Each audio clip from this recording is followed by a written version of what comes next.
Bueno, esta vez me tocó a mí. Los análisis del don José Blandón Castillo. Viste qué malo está de segundo. Lo que siento día a día. De lo que siente día a día. Acabo de. Bueno, estamos extrañando a Katy. Hey, llamen a Katy. Llamen a Katy. Así es este mundo. Oiga, Fernando. A ver. Quiero pedirle a nuestra audiencia que abra la mente para que podamos tener un análisis integral de lo que está ocurriendo y lo que necesitamos en Panamá. Pero antes le doy algunas noticias porque voy al fondo de los dos temas, el tema fundamental, lo que pasó ayer en la Asamblea. Pero algunas cosas pasaron. Uno, se está produciendo el traslado hacia América Panamá, que debió ser hace tiempo, y las escenas que estamos viendo son de una estructura más moderna, con estacionamiento, y esto va a funcionar. Todos los cambios traen trastornos, y a los que se pueden arreglar, se arreglará, pero ya el cambio se hizo y ese es proceso irreversible. Cosa positiva, creo yo, porque beneficia a los consumidores y a los productores. A los productores. Porque mejor espacio. Y menos merma. Y menos merma. Eso es importante. Dos, hay una cosa que ha pasado desapercibido, Fernando, y usted me puede corregir si tiene mejor información. Los llamados acuerdos de base, ninguno va a prosperar. Todos las alianzas parciales. Parciales no funcionan. No funcionaron ninguna. Ninguna. O sea, ningún diputado de Cambio Democrático, candidato de Cambio Democrático, va a salir en otra papeleta que no sea la de Cambio Democrático y su alianza. O alianza. O lo del Molirena no van a salir en otra papeleta que no sea la del PRD. La del PRD. O sea, las alianzas tendrán sus propios diputados de candidatos y ningún diputado de una alianza podrá aparecer en otra. Es un hecho político. No, ya murió ayer. El lunes. Otro hecho político. Este 5 de enero, que es sábado, termina la recolección de firmas de los candidatos a la libre postulación. Este es sábado. Y el 24, el Tribunal Electoral dará la lista de todos. Bueno, el 5 faltan 4 meses exactamente para las elecciones. Sí. También es otra cosa que nosotros tenemos. Además, acuérdense que la campaña arranca el 1 de marzo. No, va a arrancar el 27 de febrero, porque le están sumando los 2 días de la veda, del 3 y el 4 de mayo. Oficialmente, todo esto será comunicado por el Tribunal Electoral. El 5. El 5 el Tribunal Electoral va a emitir un comunicado de llamado al proceso electoral y el calendario. Preste la atención a esas fechas. Además de eso, de estas circunstancias que le estoy señalando, en los independientes ya se conocen los posibles candidatos a vicepresidente. En el caso de Ana Matilde Gómez, entiendo que será el exministro Jorge Arango, el ministro de este gobierno, Jorge Arango. Dentista y productor porcino. Y un productor exitoso. El de Ameglio, que podría ser candidato. No, ya lo va a anunciar. No, Marco Ameglio debe venir por ahí, va a ser Mario Boy Galindo. Mario Boy Galindo. Y Flores. Es Surs Pierpoint. Y si alguno entra, y si entra Lombana, Lombana ha anunciado que iría con Márquez, ¿no? Guillermo Márquez. El profesor Miguel Antonio, bueno, es que todos deben decir hoy quién sería su candidato a vicepresidente. Entonces, estas son las probabilidades. Todavía no sabemos quiénes son los 3. Lo vamos a saber cuando el Tribunal Electoral lo diga oficialmente. Porque hay todo un proceso. Bien. Vamos a tener 3 candidatos independientes, 4 por la vía partidaria, presidenciales. Esos son los hechos. Bien. Veamos qué pasó ayer. Ayer en la Asamblea Nacional hubo 2 discursos. Y permítame hablar de los 2. Bueno, antes también, Nito Cortizo anunció que va el 19 a dar el nombre de su vicepresidente porque el 20 lo va a ratificar el directorio del PRD. Bien. El 20 de enero. 2 días antes de la... Ya en medio de la JMJ. Bueno, el fin de semana antes de la JMJ. Bien. Ayer hubo 2 discursos que indican, para mí, el tono de la campaña. Ambos discursos con un alto contenido político y ambos discursos en su contenido olvídese del personaje que lo emite, porque nosotros estamos de que si lo dijo fulano es malo, no. Por eso le dije, usemos la regla de objetividad. Creo que el discurso de Yanivel Ábrego fue un excelente discurso. Fíjese, y en qué lo considero excelente. En sus planteamientos políticos fue clara en la defensa de la Asamblea Nacional como órgano del Estado, desde la perspectiva de ella como presidente y representante de ese órgano del Estado. Pero en medio de esa confrontación, la señora presidenta de la Asamblea tuvo la valentía de hablar de las leyes que necesitamos para proteger la economía. Y ese es un punto importante. Es la primera vez que yo creo que un presidente de la Asamblea reta tan directamente a un presidente de la República. Porque estamos en un nivel de confrontación. Yo le decía que esta va a ser una campaña inédita y que íbamos a ver acontecimientos históricos. Bueno, esto que vimos ayer de una presidenta de una asamblea dando una posición radicalmente opuesta, diametralmente opuesta, antípodas, de cualquiera que sea el adjetivo que pueda indicarle las diferencias sustanciales entre el órgano legislativo y el órgano ejecutivo, que expresa una realidad política, que hay un enfrentamiento entre estos dos órganos del Estado, pero los planteamientos de la presidenta y del presidente de la República fueron hechos con firmeza, pero respetuosamente. Yo puedo ser duro en mi planteamiento, pero ser respetuoso. Bien. Creo que el planteamiento de la señora presidenta de la Asamblea, presentando su punto de vista, defendiendo la economía y haciendo un llamado a una reforma constitucional, porque eso es lo que hizo ella, fue un planteamiento correcto. Creo que el presidente de la República hizo por primera vez un discurso que trascendió al día siguiente y va a trascender durante todo este proceso. Porque algunos, y déjeme decirle algunas cosas que usted debe entender de las campañas electorales. Las campañas electorales son como una guerra, es más, son una guerra, en donde una dirección estratégica asume la conducción de la estrategia y los ajustes tácticos y otros ejecutan esa estrategia. Pero hay un cuerpo de inteligencia que mide y prevé los diferentes escenarios. ¿Qué es lo que está sucediendo en Panamá? Desde que se dieron las primarias, la mayoría de los partidos han sido sorprendidos por eventos post-primarias y no estaban preparados para eso. ¿Qué significa eso, Fernando? Que sus equipos estratégicos no están funcionando. No están funcionando. Recuerde, Nito Cortizo, pero Rómulo Rux hizo una primaria, ganó ampliamente y al día siguiente quedó oculto. Nito Cortizo ganó con una primaria excelentemente montada. Muy bien, nosotros la transmitimos aquí, ¿no es así? Y quedó atrapado en un debate a la semana siguiente, el lunes y bien. Prohibido mentir, prohibido... Y quedó atrapado. Sí, quedó todo el mundo hablando de López Obrador. Indicando claramente. Entonces el viernes vino un decreto del Tribunal Electoral que salió nuestro amigo Pedro Miguel González a criticarlo sin haberlo leído siquiera. Porque el decreto del Tribunal Electoral ni siquiera mencionaba a la campaña Nito Cortizo para hacerlo responsable de nada. No lo había leído. Entonces, ¿qué le decía? Que no estaban preparados. ¿Sí? Y dentro del Partido Panameñista, las acciones del presidente no prepararon a la campaña para las acciones posteriores del presidente. O sea, los equipos de inteligencia no están funcionando adecuadamente. Y en los independientes quedaron abrazados, Fernando, en toda una serie de denuncias de muertos que fueron firmantes, de niños que firmaron y de pagos que hacían para recoger firmas.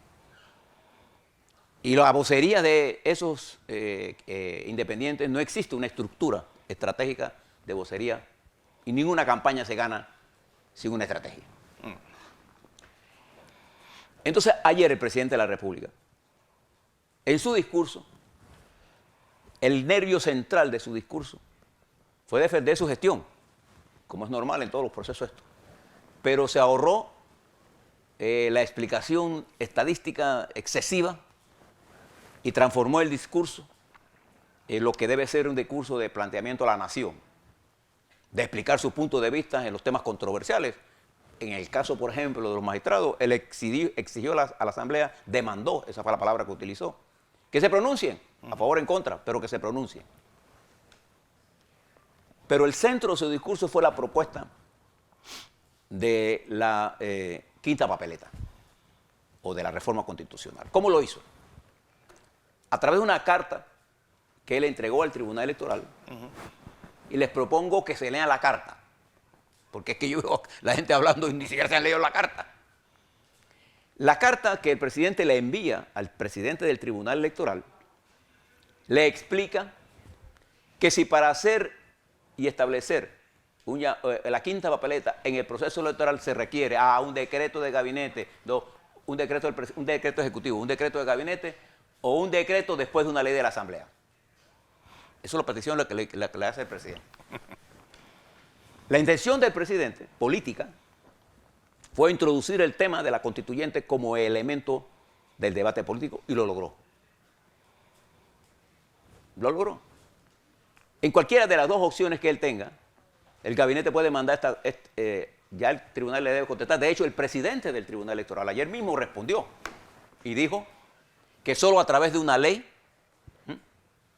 se puede llamar a una quinta papeleta, introducir la quinta papeleta y dotar los presupuestos. Tiene que ser hecho todo en enero.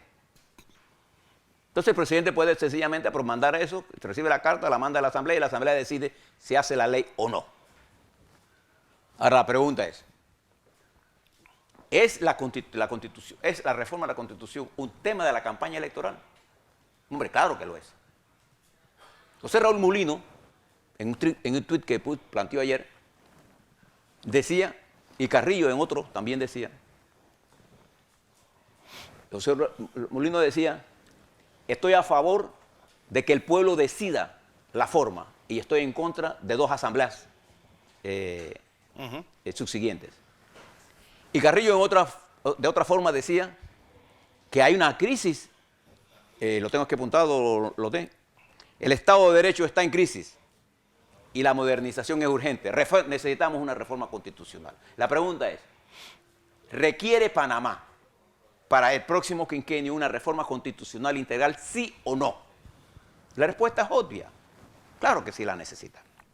Aquí la discusión estriba en que intereses económicos están impulsando la reforma por la vía de dos asambleas. Va a ser otra reforma cosmética. Para hacer nada. Porque decía el profesor César Quintero que se expresaba a favor de la constituyente, porque el artículo 314 de la Constitución, que es el que cita el presidente, tú lo que vas a votar ahí, si estás a favor de eso o a favor de la Asamblea o qué. Sencillo. El presidente no va a hacer absolutamente ninguna reforma.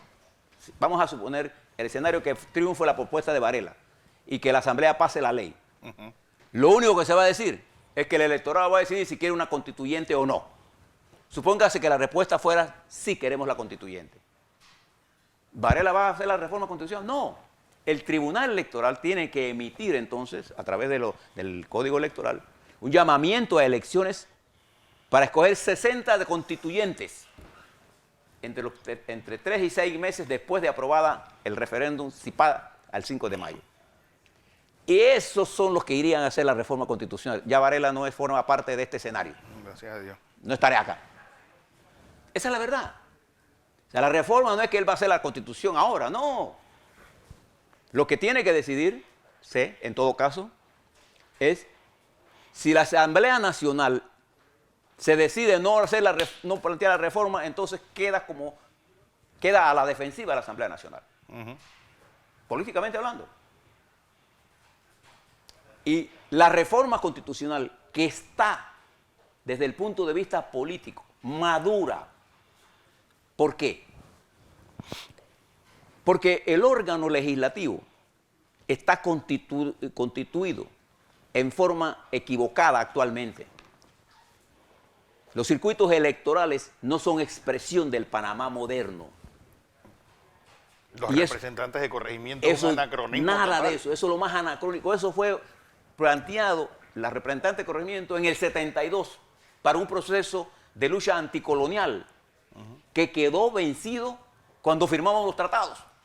y una reforma cosmética en el 83 y otra en la salida de Mireya Moscoso y Martín 2004. Torrijos, que no resolvió absolutamente nada de lo central. ¿Qué es lo central? Más que quitarle 2 meses de presidencia. a Lo Martín. central es reformar el órgano legislativo para hacer un órgano legislativo nuevo, que sea expresión de la realidad nacional, con diputados nacionales, con representación local, si tú quieres, pero con una nueva función y con el poder de fiscalizar y producir dirigentes nacionales.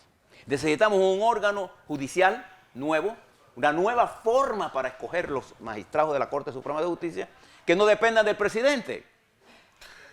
Y yo te diría que incluso una nueva forma de escoger jueces, Todo, no, fiscales y obviamente No, todo. a las estapos que tenemos en la todo, Procuraduría. todo. Y necesitamos modernizar el Ejecutivo, que no ha sufrido ninguna reforma, para establecer un Ejecutivo a tono con la cuarta revolución que vive el mundo. Y que Panamá es para potenciar los servicios de Panamá. Entonces, yo les pregunto, ¿esa reforma es posible hacerla por la vía de la actual Constitución, por la actual Asamblea? No. Ellos no van a dar el tiro en el pie. No lo va a hacer. Porque eso es lo que está impulsando sectores empresariales y particularmente los grandes firmas de abogados están interesadas en no reformar nada y establecer tonterías. Les ha ido muy bien así para Claro, enredarse en... pero eso no le sirve a los miles de panameños, muchachos y muchachas nuestras, que necesitan que se amplíe nuestra base de servicios, nuestra plataforma de servicios, con garantías judiciales que permitan una independencia de la Corte, de la Asamblea y del órgano ejecutivo para ver un balance de poder. Entonces la única forma es esta. Bien. Todo pareciera indicar que va a haber un rechazo de la papeleta de esta idea hoy. Pero ahora se le va a plantear a cada candidato presidencial, ¿usted está de acuerdo o no con una constituyente? Y esa pregunta la van a tener que responder antes de las elecciones. Entonces no era descabellado lo que estaba planteando Varela. Varela con, llámalo como usted quiera, el adjetivo que usted quiera, malicia, inteligencia, interés de controlar la agenda política. El factor Varela va a ser un factor de las elecciones en el 19. Claro que sí. El factor Martinelli va a ser un factor en la asamblea, en las elecciones. Sí. El factor asamblea va a ser un factor en las elecciones. Sí. El factor los medios de comunicación va a ser un factor en la... Claro que sí. Es que el problema con Varela es que ahí entra y él personifica muy bien lo que el profesor Marshall McLuhan dijo de que el medio es el mensaje. El problema es que la gente se queda en el mensajero y no en lo que está diciendo. Pero observa el siguiente. O sea, yo entiendo a todo lo que en una u otra forma tengamos o no diferencias con Varela. Fíjese que le he dicho que la dinámica política está determinada por hechos objetivos. Cuando usted introduce el hecho subjetivo, a ver, la oposición hace de la pelea Varela, que es como si fuera el candidato. Pero cuando él hace una propuesta, entonces esa propuesta no vale, porque ya él se va. La pelea política es que la reforma constitucional ya el pueblo lo apercibe como una necesidad. Si no, pregúntele a la gente si quiere o no un cambio en la Asamblea. Es impostergable el cambio, Fernando. Es impostergable un cambio en la Corte Suprema. La legalidad, la legitimidad judicial, la independencia, el Estado de Derecho se ha perdido. Y todos estamos en peligro en el Estado de Derecho. Sí. Cuando se pierde el Estado de Derecho, perdón.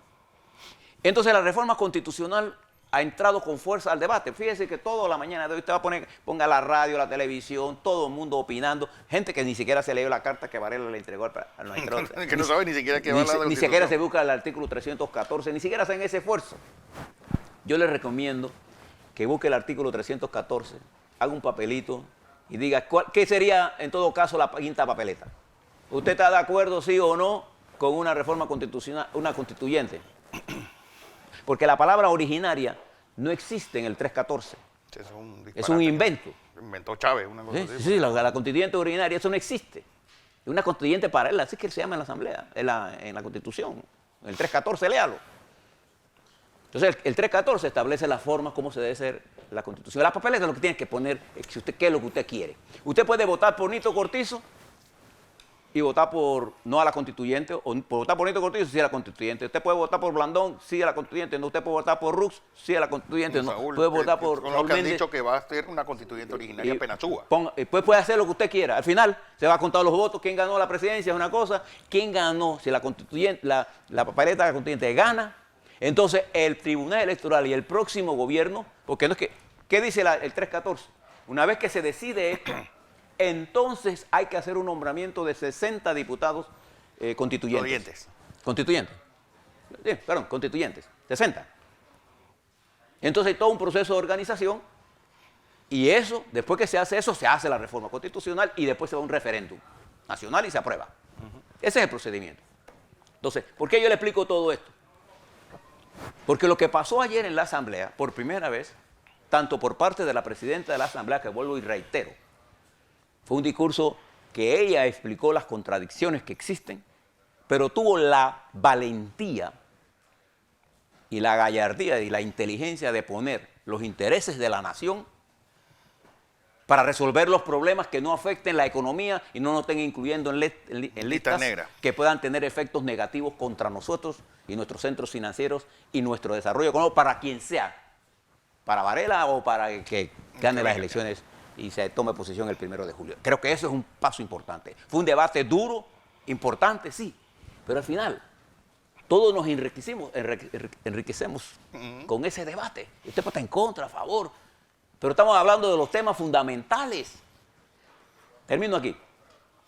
Para poder Panamá tener el desarrollo económico que tuvo que resolver la principal contradicción que lo impedía, que era la existencia del colonialismo.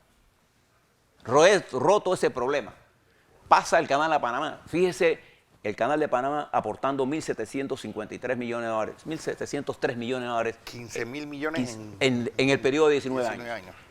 Compárelo con 250.000, bueno, eso tendría que llevar, compárelo porque hay que llevar esto hay que anualizarlo y llevarlo a valor. No, y también habla del todo. Pero serían, usted puede asumir que es 10 veces, 20 veces más lo que nosotros recibíamos antes. Entonces, compare eso. ¿Qué es la traba fundamental que tiene Panamá hoy para su pleno desarrollo? La existencia de unas normas constitucionales arcaicas que ha producido un órgano legislativo enclenque, un órgano judicial manejable por las fuerzas políticas, un ejecutivo con superpoderes, y ahora necesitamos modernizar el Estado, más que construir el puente. ¿Para qué? Para que eso permita que la juventud, que los partidos se modernicen, que vuelvan a ser lo que tienen que ser, el oxígeno del debate. Y saquemos del debate a los que necesitan educación política. Porque una de las cosas que ha tenido este proceso y todo este deterioro ha sido el bajo nivel político de formación de quienes dirigen los partidos políticos, que más interesados en sus problemas personales, impulsan su línea política no en función de la nación. A ver, yo le hago una pregunta y termino aquí. ¿Cómo usted quiere que se reforme la Constitución? ¿Que lo hagan los diputados actuales? ¿O que lo hagamos a través de una constituyente? La respuesta es simple. No tengo que hacer una encuesta. Más del 80% de la población panameña prefiere una constituyente, pero no está a favor de la ruptura de la constitucionalidad. Entonces, si la papeleta se mete ahora, lo único que haría, no creo que va a pasar, pero el que gane la presidencia lo va a tener que hacer. Sí. Lo va a tener que hacer. Y ya ese debate llegó para quedarse. Le recomiendo a las campañas que miren lo que dicen. Porque hay una campaña, Fernando, que ya cree que ya ganaron. Y ya están escogiendo hasta gabinete. Bien. Hay gente que son expertos en perder campañas cuando la estaban ganando. Decía mi compadre Rubén Murga, refiriéndose al PRD. Entonces hay gente que, por ejemplo, ¿usted recuerda cuando Pérez Valladares comenzó su campaña en el 94, 93?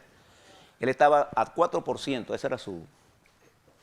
En marzo del 93, equivalente a marzo del 18. Cuando hizo la primaria en junio del 93, subió a 5 y terminó ganando las elecciones. En Costa Rica, aquí al lado de nosotros, los que iban de cuarto y quinto quedaron de primero y segundo. Y el que iba de quinto, el candidato presidencial, el candidato del gobierno, ganó ampliamente en la segunda vuelta. Esta será una elección de sorpresas. Y aquel que no esté preparado para tener la capacidad de analizar las cosas a profundidad, seguro que va a perder.